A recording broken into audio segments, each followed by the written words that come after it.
악취와 쓰레기들로 뒤덮인 집.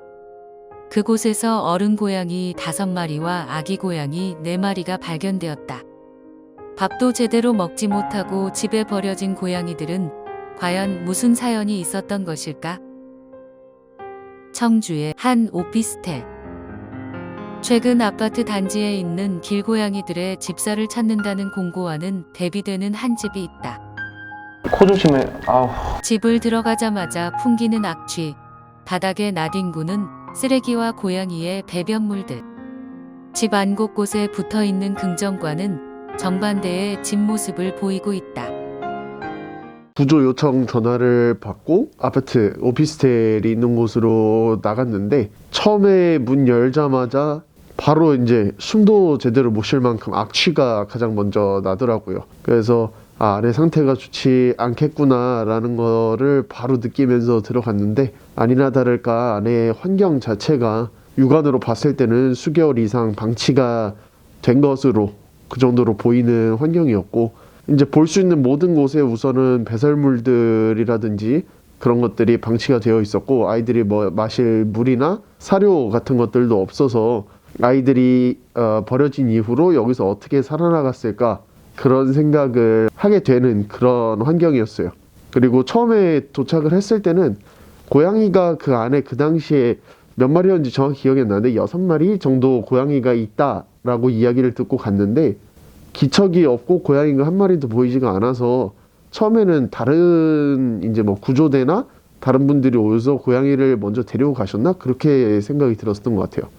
9마리의 고양이들이 있는 곳은 바로 저 나무 서랍장. 사람에 대한 경계가 심하고 고양이를 버리고 갔기에 아이들은 더 이상 이곳에서 지내기 힘들고 중성화가 되지 않아 임신과 출산이 반복되는 상황. 집주인분의 배려 덕분에 아이들은 보호 후 방사라는 결정이 났다. 사람에 대한 경계와 스트레스가 강했기에 순화훈련으로 애니멀 공화국에서 지내기엔 아이들이 더 힘들 것이라 생각하여 회의 후 방사를 결정했다. 다만 집안에서 지내던 아이들이 갑자기 추위가 가득하고 밥이 어디 있는지 모르는 곳에 나간다면 아이들을 죽이는 것과 동일하다고 생각해 날씨가 풀리는 봄까지는 격리된 공간에서 사람과 일정 거리를 유지하다가 날씨가 풀리면 방사하는 것으로 결정되었다. 물론 이미 집에 들어온 아이들에게 다시 길고양이가 되라는 의견에 부정적인 의견도 있겠지만 애니멀오더가 길에서 고양이들을 억지로 데리고 온 것으로 밝혀져서 다시 이 친구들이 잘 살 수 있는 방향으로 결정하게 되었다. 결정된 후 어른 고양이들은 중성화 수술을 하고 엄마 고양이와 아기 고양이는 애니멀 공화국에 격리된 공간에서 아이들이 독립할 때까지만 엄마 고양이와 지내려고 했다. 하지만 사람에 대한 경계가 심해 아기 고양이들을 돌보지 않아 긴급 수유에 들어갔지만 여전히 아이들에게는 수유가 어색해 제대로 먹지 못했다. 그래서 아기와 엄마를 구석으로 데리고 가서 엄마가 아이들을 챙길 수 있게 했고 아기들은 이유식을 먹을 수 있을 만큼 컸다. 하지만 깔끔하지 못한 환경에서 걸려온 허피스가 심해져 엄마 고양이와 아기 고양이를 분리하고 아기 고양이들은 특별 케어에 들어갔다.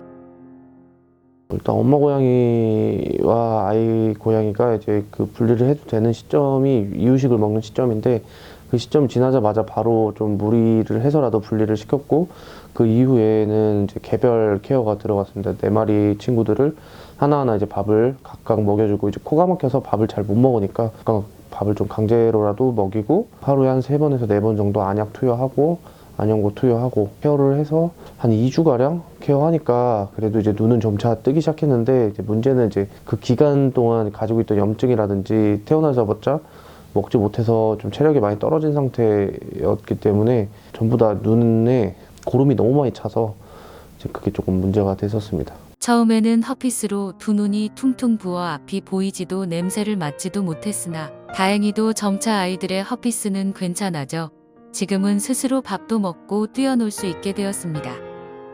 열악한 환경에서 지낸 만큼 앞으로는 아이들에게 행복한 일들만 이루어지길 바랍니다.